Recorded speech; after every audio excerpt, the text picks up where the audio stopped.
Greetings, everybody. This is Courtni StarHeart, and I am here today to talk about highly sensitive people, HSP. So, there's a lot of people talking about what is a highly sensitive person. Apparently, people are stepping into this new awareness nowadays about having sensitivities to things that go beyond the visible. So, today I'm here to talk about something that's especially relevant to a lot of people that I care about: highly sensitive people. Most of the people who come to us in ceremony are highly sensitive people who have had a difficult time finding their way in the world. And they're trying to figure out what it is that makes them different than other people. A lot of times, highly sensitive people are noticing things that other people don't notice. And what are they tuning into? They're tuning into energy fields. So, a medicine person, a shaman, is nothing but an energy mechanic. But that is a mysterious thing because so many people have lost the playbook for the spirit world. When Christianity kind of took over the world, or let's just say when the three major world religions took over and laid a lot of doctrine on us, then the dogma overrode the traditional matriarchal ways of doing things, which weren't necessarily always led just by women, in that sense, matriarchal, but they were dealing with the supernatural, the spirit world, as well as the earthly plane. And the technology for how to actually be in a good way and be in alignment is something that's really important. So, I'm going to give you 3 ways to figure out if you are a highly sensitive person. Here we go. The first question is, are you able to pretend like everything is okay and just kind of override your feelings and work that 9 to 5 job, or do what you should do? Or have you always kind of been a rebel? Are you the type of person who maybe does things your own way, who's not traditional, who's sensitive, right, to things that other people don't notice? A lot of people don't notice quality of life issues. A lot of people don't notice things like feelings and energies because they're not part of the 9 to 5 daily grind in the office. So, may not be recognized as valuable monetarily. So, people who are highly sensitive often have a hard time doing mainstream type of 9 to 5 work because they are sensitive to things that the rest of the world doesn't necessarily notice or value. Okay, so 1, are you having a hard time pretending like everything's okay when you feel like it's not? Okay. 2, do you sense that there's something more to life than just the physical? Okay. I mean, the physical world is amazing. It's wonderful. The softness of a scarf, the color of the hair, plants, and, food, all of these wonderful things about being physical. But do you sense that there's something more that maybe other people are missing? That's another indicator that you might be a highly sensitive person. Who has special gifts in this world and may need training, support, and guidance and connection from other like minded people or spiritual systems that can help you to understand. So, one of the things that we have here is this ancient diagram, which is a diagram of consciousness and energies. This is called the Tree of Life. We're going to go into that really deeply in one of these episodes, and I'm so excited about that. But you can see down here at the bottom of that tree where everything kind of feeds into it there, that is the earthly plane. And that's something that's really important for you to understand. All of these things up here also exist in the energy world. A lot of Aboriginal people refer to it as the DreamTime or the spirit world. And there are many, many places and many aspects in this world, but it's all very real. And as you can see, things filter down from the top up here into the physical world. And right above the physical world there is the astral plane. That's what we call the dream time or the spirit world. But there are many, many aspects of it. So we're just going to go into a couple aspects of it today, just so that you get a sense that it's real, that you're feeling things that maybe you can't see with your eyes or touch with your hands. But those things, look at my notes, those things are super important because the physical world actually rolls down from these different realms. All right. So, the first question is, are you able to pretend like everything's okay when it's not? You may be a highly sensitive person if you're not able to. And that's actually a gift, but sometimes it comes across and presents as a bit of a curse. And a lot of the people who come to our plant medicine community, to our entheogenic church, as it were, are people who really are looking for something more than just the 9 to 5 daily grind. They're looking for purpose. They're looking for something to really ignite their higher power. And so that's what's exciting about the combination of plant medicine as well as this traditional shamanic knowledge, as well as esoteric mystery systems from around the world. Our global shamanic traditions help to inform you and train you so that you become more and more powerful on your own as a highly sensitive person to what you're tuning into. The plant medicine essentially opens up the door into the spirit world so that you're able to really consciously engage and understand that all of that is real. Okay, because it essentially takes you outside of your body and up into these different layers and levels of the spirit world. Okay, so you may need training, you may need community, you may want to look into things like yoga if you haven't, because that brings more light down to the body and helps to train the mind, which is the connection. All right. So the third question that you ask yourself, am I a highly sensitive person? I may be if I sense other people's feelings.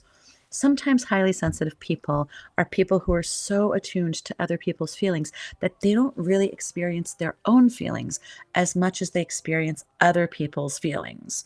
Now, this is where we get into the spirit world again, because this is all electromagnetic fields. Every thought, every feeling, every impulse actually generates an electromagnetic field. These fields are things that, well, presumably your field extends at least as far out as your arms reach, okay? But if you're doing your practice, your field will be stronger, more coherent, and will actually kind of dominate other people's fields or even an entire space. That's the point of being a medicine person. Someone who holds space for ceremony is someone who can actually hold a fairly large, coherent electromagnetic field, which generates a sort of energetic bubble. Energy fields, if you look at mantras, if you look at mandalas, excuse me, if you look at these mandalas, they're expressing an electromagnetic field. Now, this is a little bit technical and difficult to get into, but all of those shapes that you see that are geometric shapes, those are actually representing electromagnetic fields, which are real in the spirit world and really shift your, I want to say, your quality of existence here. And the physical plane is actually trickling down from these higher planes where everything is just fields. And it's a little bit difficult to explain, but once you've worked with plant medicine, you'll notice that you start to see these electromagnetic fields. You start sensing things and knowing that things are real that other people might not notice. So, question number 3, are you empathic? Do you sense things that other people don't necessarily sense? This is a good question. You may be a highly sensitive person. You may have tremendous gifts that you haven't explored. And this may be the reason why you actually have felt unhappy in life or felt isolated in life, is because you haven't explored your gifts and you feel like something is missing. I know until I actually found the right teachers and found the right path, I felt depression, anxiety. I tended to want to numb out. I was overproductive and highly successful in my career and in my personal life, very driven because I was trying to substitute something that I wasn't really finding.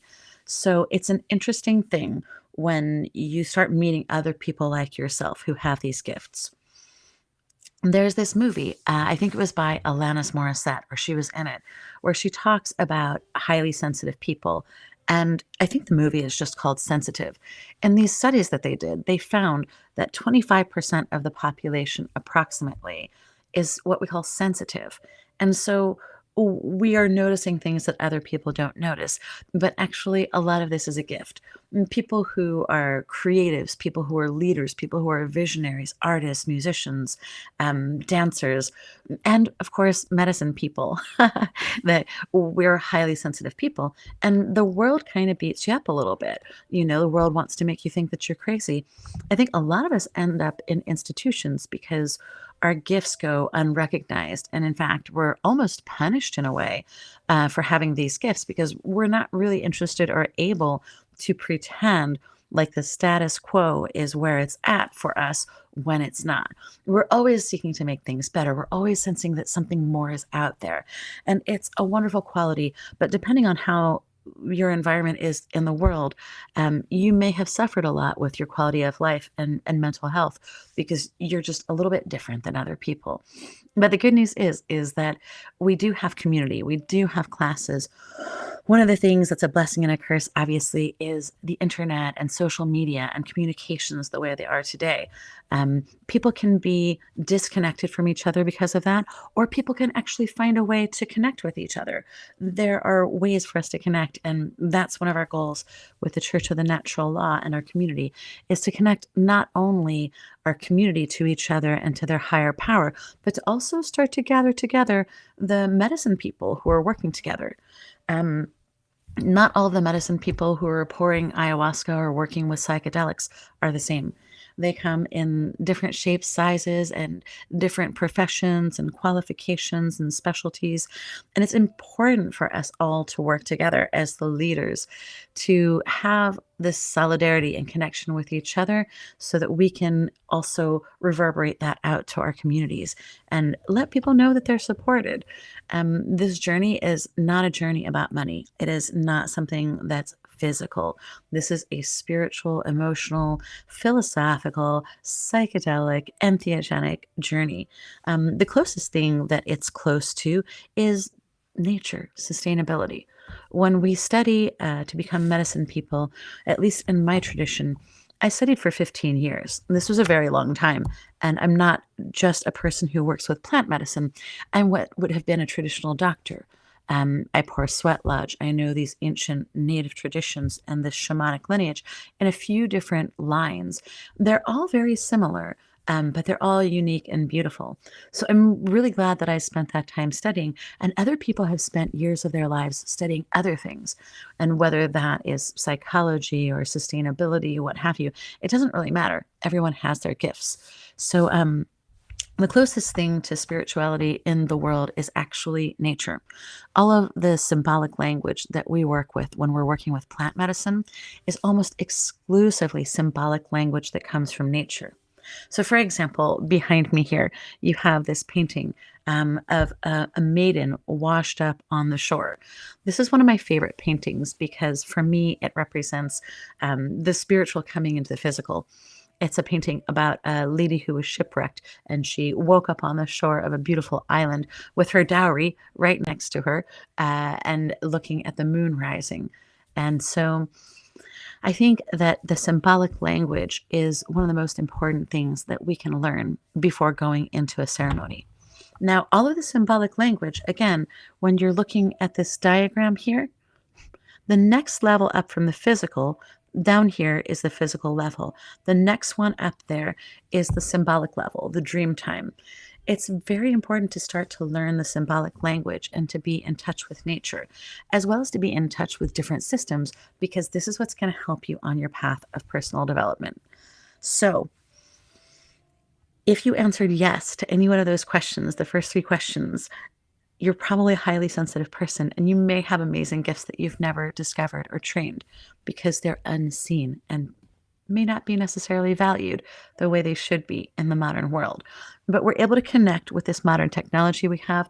We're able to learn from each other and multiply our gifts exponentially by working with one another.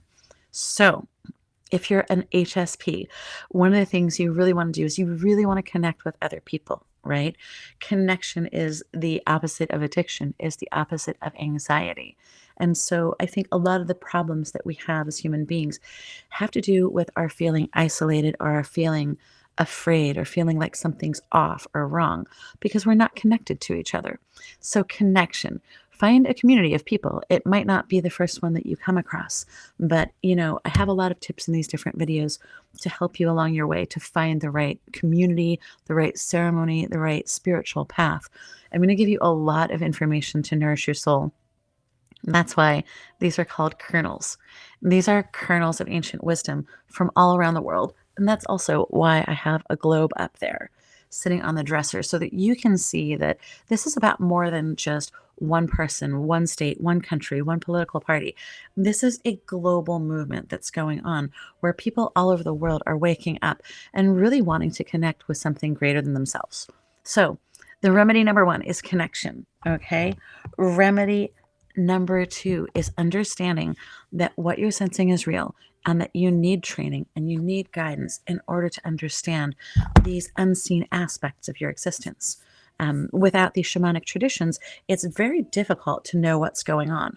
Also, when you start working in the spirit world, there are certain guidelines there too, which you might not know because you don't have the manual. And the manual was either burned, eradicated, murdered, or made to sound like foolishness by these major world religions that really punished heavily anything that challenged their patriarchal, dogmatic, kind of authoritarian way of doing things. But I'm not blaming any particular religion because actually, that was part of an entire energy band that was going on for thousands of years, is the demise and the downfall of the matriarchal and the beautiful feminine spiritual energies that honored the earth and honored community. It's a part of our human evolution. And we're at this knot point right now where we have to decide what we truly want.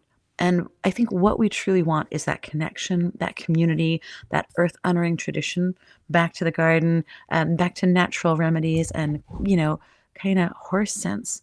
And well, in order to really connect with things, you do have to stop watching the TV, start connecting with other human beings in the real time. So that was repeating the connection, Delio. So knowing that energy precedes matter and having some tools is a really important thing. Having that training is the antidote number two. And antidote number three for highly sensitive people is some information. So let me tell you things. In the spirit world are all frequencies and vibrations, kind of like tuning in your radio to a certain station, right? When you're tuning in that high sensibility, then it's important to know what you're dialing into. It looks like I may have frozen, so let me try to refresh. Otherwise, I'm going to end this live stream because I have frozen. At least on my screen I have. So I'm going to finish up this one sentence. Lower, middle, and upper world are three different places in the spirit world. The lower vibrational frequencies are the ones that cause turmoil and discomfort.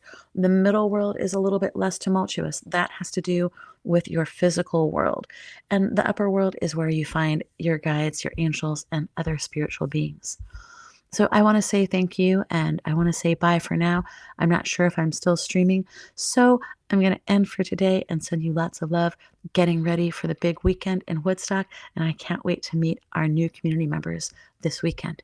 Bye for now.